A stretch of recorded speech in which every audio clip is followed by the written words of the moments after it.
Hi everyone, welcome back to Alex Saberia's YouTube channel. My name is Emily, and in today's video I will be sharing 2 projects featuring the Urban Blooms die set. It's one of those really cool die sets that you absolutely have to have in your stash because there is a ton of ways of using them. In my video today I will share a technique where I'm just ink blending the petals, and you can see that I'm doing that really carefully using a blending brush. And I also have, you can see I have some adhesive squares, so this is a really slick surface that I am having underneath the panels that I'm blending, just to get a lot of ink coverage and also to protect the background itself. I want that to still be white when I'm done, so I'm keeping the colors mainly towards the edge of the tips. And you will see that I will use a couple of different colors.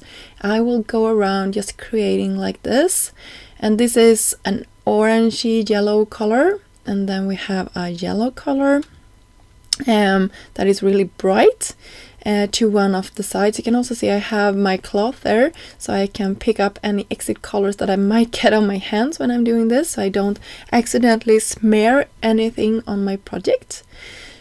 I did a green one, and now we're on to the pink, so there is going to be a rainbow. And I just love that. I think that is super sweet. You can see here the next one, going over the petals one more time for this one. Yeah, this was so much fun to create.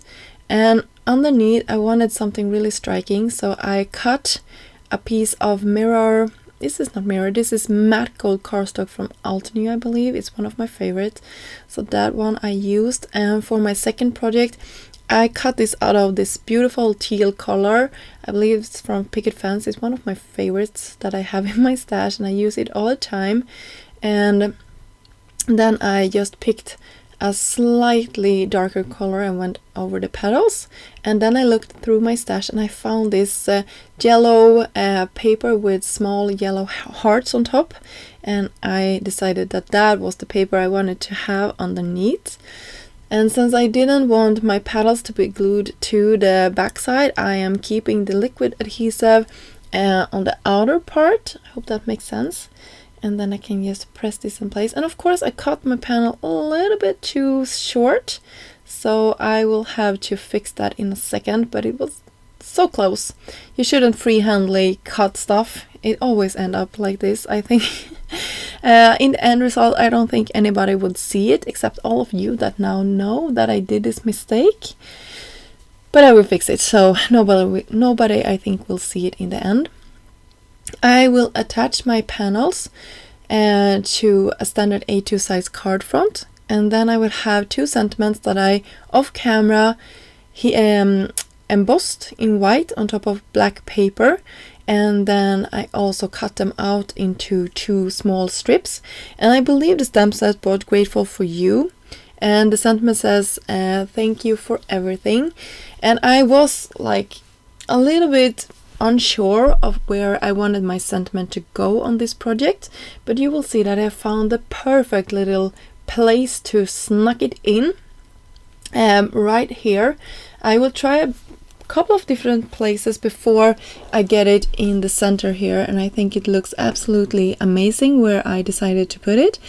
But if you like, you could also sort of have the sentiment underneath your flower cluster here. You could also decide to go in a sentiment on the inside or something like that.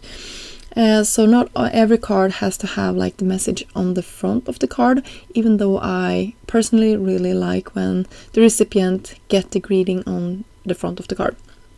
So I'm always trying to get it, but it's not always that it's working out.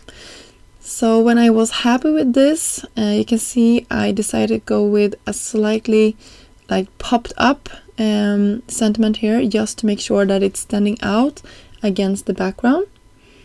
When I'm happy with it, I can place it totally down or completely down. And I also decided to embellish this with some sequins from Trinity Stamps, just some clear sequins that I had in my stash that I like to just scatter around, especially flower cards like this. I think it always makes them look a little bit more finished.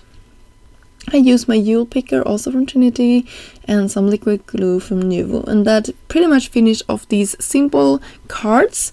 I hope you enjoyed this process, and please head on over to Alexa Beria's blog for more inspiration using this amazing die set called Urban Blooms and Dies.